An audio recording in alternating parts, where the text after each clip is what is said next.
Oi, meu nome é Lana Bleicher, eu sou professora da Universidade Federal da Bahia, faço parte do grupo de pesquisa Trabalho, Precarização e Resistências do CRH-UFBA, dou aula na Faculdade de Odontologia e essa aula de agora é para a disciplina de Metodologia do Trabalho Científico.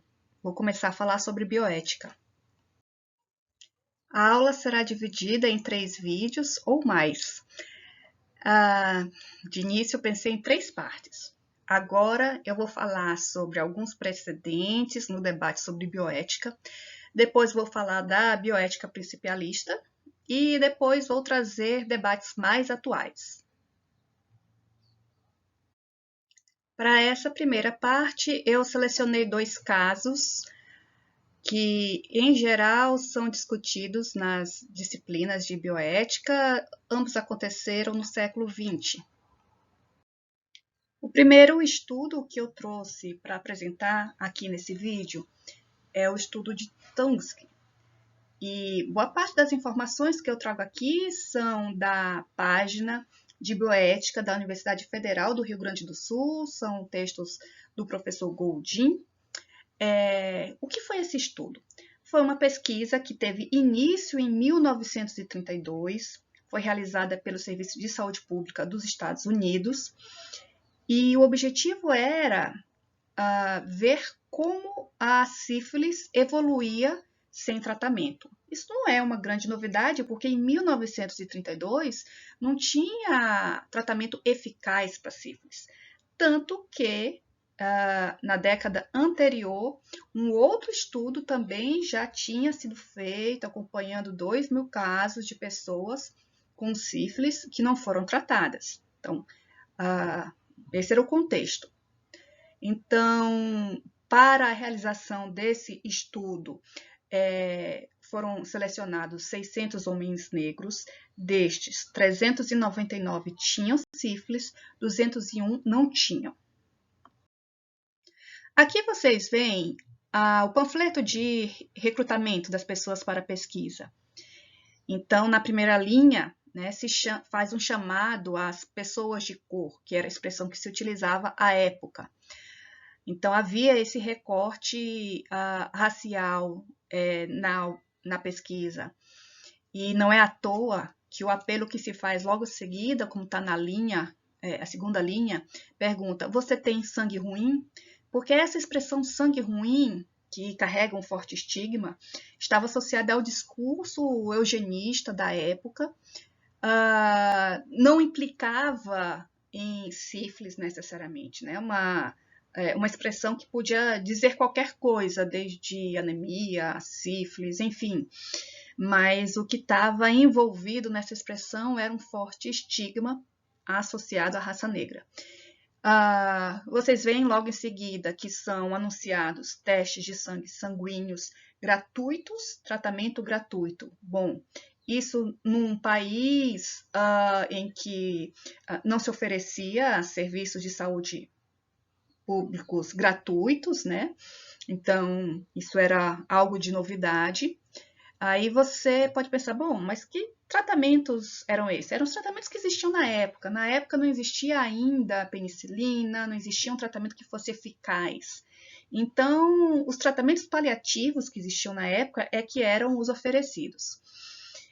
Agora, esse tratamento, esse exame de sangue que era oferecido era para que os pesquisadores pudessem conhecer a condição destes participantes, se eles tinham sífilis ou não, só que essa condição não era revelada aos participantes. Então, o participante continuava na pesquisa sem saber sua condição de portador de sífilis. Ou também sem saber que consequências tem de uma sífilis não tratada. Isso não era dado a conhecer. Então, assim, alguns benefícios eram dados, né, de alimentação, despesas com o funeral, mas havia essa negligência de informação às pessoas. Mas a penicilina já tinha sido descoberta em 1928 por Alexander Fleming. E seu efeito em seres humanos tinha sido demonstrado em 1941. Portanto, na década de 50 do século XX, a penicilina já era conhecida, já era estabelecida como o tratamento adequado para a sífilis. Acontece que, mesmo assim, aqueles participantes da pesquisa que iniciou lá em 1972 foram mantidos sem tratamento. Observem, a pesquisa começa, o tratamento ainda não existia e eles não sabem que tem sífilis. Vai evoluindo, eles continuam sendo observados, eles continuam sendo estudados, eles continuam fazendo exames e o tratamento surge e eles continuam sem receber tratamento, o tratamento já existindo. Inclusive, chega ao ponto em que todas as instituições de saúde dos Estados Unidos receberam uma lista dos participantes da pesquisa para que nenhum deles pudesse acessar um tratamento adequado. Nenhum deles pudesse receber penicilina, para não comprometer o andamento da pesquisa. Então, vejam assim, o que começa lá atrás como uma omissão da informação, do diagnóstico, evolui para uma proibição, para a impossibilidade de que essas pessoas acessem o tratamento correto para uma doença que agora já tinha tratamento. Enquanto tudo isso acontecia, tinha havido a Segunda Guerra Mundial, os Estados Unidos tinha ganho, junto com seus aliados, essa Segunda Guerra Mundial, e os nazistas que foram derrotados foram julgados, né? Houve o julgamento de Nuremberg, logo após a Segunda Guerra Mundial. Diversos médicos foram julgados por práticas, foram chamados de experimentos nazistas, mas eram torturas, pura e simples, que foram realizadas nos campos de concentração. Então, isso, né, causou espanto no mundo, isso causou impacto no mundo, eles foram julgados, foram condenados, os médicos que participaram dessas práticas, e em consequência disso foi aprovado um código, conhecido como Código de Nuremberg, que estabelecia as primeiras diretrizes éticas internacionais. Então, né, os países do mundo deveriam seguir aquelas normas para pesquisa em seres humanos. Os Estados Unidos estavam signatários desse documento.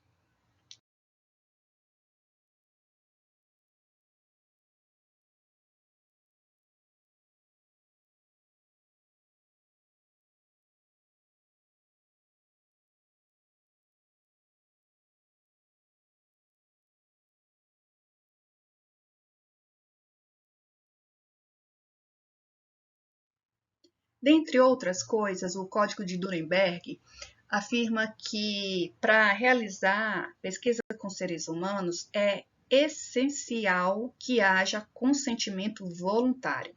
A pessoa que vai participar de um experimento científico precisa ser legalmente capaz de dar esse consentimento. Ela precisa ter a escolha, é direito dela escolher livremente, sem a intervenção de qualquer elemento de força, de fraude, de mentira ou de coação. Mesmo assim, o estudo continuou dentro dessas premissas de que era apenas um estudo observacional, então as pessoas foram deixadas evoluir a sífilis normalmente, sem o tratamento adequado. Isso era de conhecimento da comunidade científica. Em 1964, foi publicado o artigo sobre o estudo Tanguy de sífilis não tratada, uma observação de 30 anos. Então, esse estudo foi aceito numa revista científica, foi publicado e a comunidade científica tomou conhecimento desses resultados, e isso ainda não foi suficiente para que o estudo fosse interrompido. Essa história só teve uma reviravolta nos anos 70.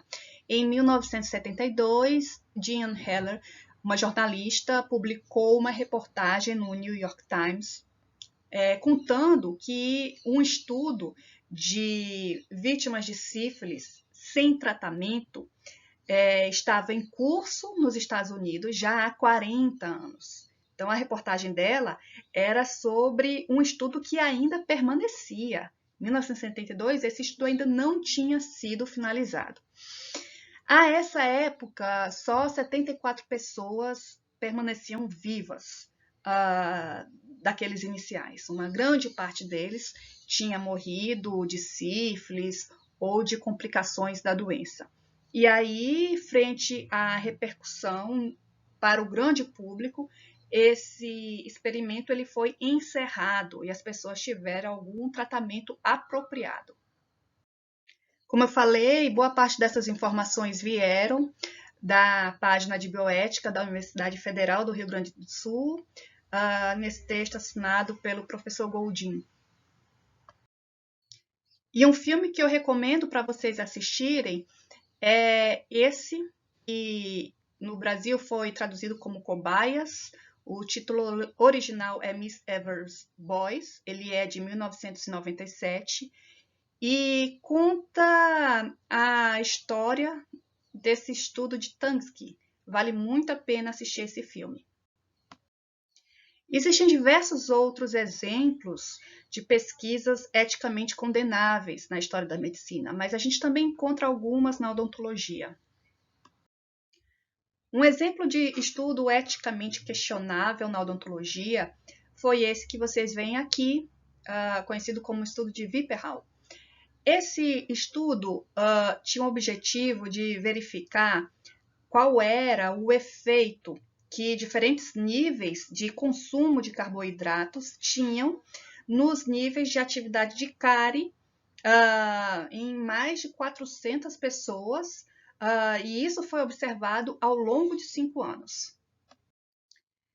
Essa pesquisa foi realizada na Suécia. Ela teve início em 1946, foi conduzida até 1951. A questão é que essa pesquisa foi realizada com pessoas que viviam numa instituição de saúde mental. Essas pessoas não tinham a capacidade de dar consentimento a participar de uma pesquisa, de um experimento.